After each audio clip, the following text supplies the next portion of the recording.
from a Kilkenny point of view, then I did think there was improvement coming. I did think there was a good performance brewing. But like this was a real kind of a statement win. Realistically, this was a 2014 Leinster final kind of statement win, or a 20. You know what I mean? Like really, really emphatic stuff.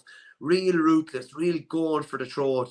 Really, laying a bit of a marker and putting Dublin back in their box really as well. And like the little kind of chip on the shoulder that I mentioned with Paddy Deegan and Owen Cody kind of mentioned after as well. They're obviously, a small bit put out or whatever. It's no harm having that. Whatever it takes to motivate you, whatever it takes to get that little bit of an edge. They were going for 5 in a row. It's probably the least discussed 5 in a row in history. Considering it's been, they've had to win some very, very tight games. And like if you'd said when Richie Hogan came on at the end of that 2020 Leinster final that Kilkenny are going to win the next 5, I probably would have laughed at you, realistically, despite all the history and all the heritage. You just wouldn't have thought it would have been possible because they looked like they're coming into a transition. But, they've done it just on Dublin as well. Sorry now. I know he wasn't match fit, but how do you not tag Mullen the length of the field wherever he goes and just make sure, listen, if he hits us for 2 or 3, fair enough, but we cannot let him dictate and just like he was just waltzing around in space all day.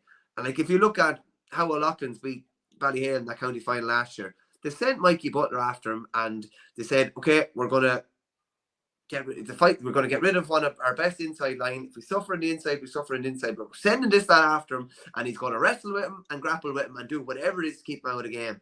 But they just made it so easy for him, and I thought that was very surprising as well. Yeah, you needed someone who had no interest in hurling to be marking him, going after him and sicking him. And to be fair to Mullen, like to score 7 from play when you're only just back from injury, that was like. And I, again, just chatting to Taggy Fogarty before the game, I was saying to him, if he scores 6 here, you probably think nothing of it.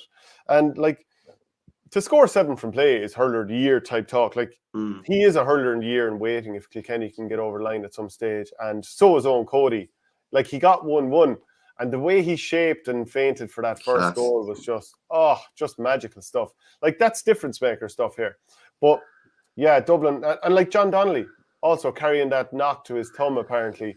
He still scored 3 from play. Probably wasn't his, like most prominent day, but still pretty good. TJ Reid scored 2-3 from play, and he's now 23 points ahead of Patrick Horgan.